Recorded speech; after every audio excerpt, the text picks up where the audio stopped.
Next up, we have an update from Rubiel Mosquera aka Nexilla. So he's now less than 6 weeks out of his first ever Mr. Olympia.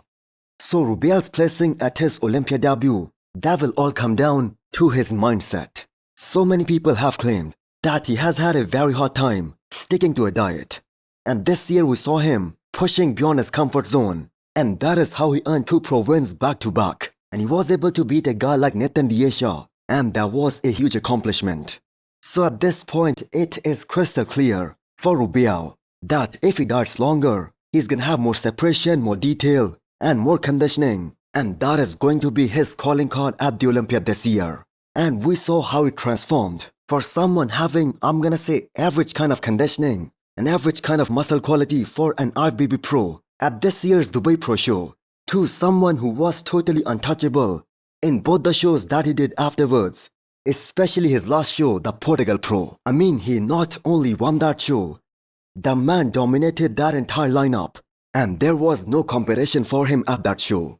So if he can come in even sharper for this year's Mr. Olympia, there is no reason to doubt that why he cannot shoot for a top 10 finish on his first try. He has that unbelievable size, amazing symmetry, and he also poses extremely well.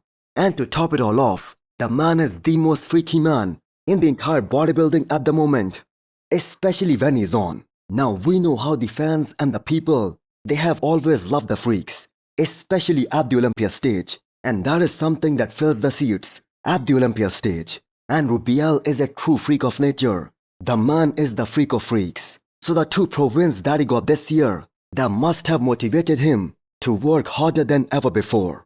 Because if this guy dedicates the next few years of his life to 100% bodybuilding, he can make a great living out of it.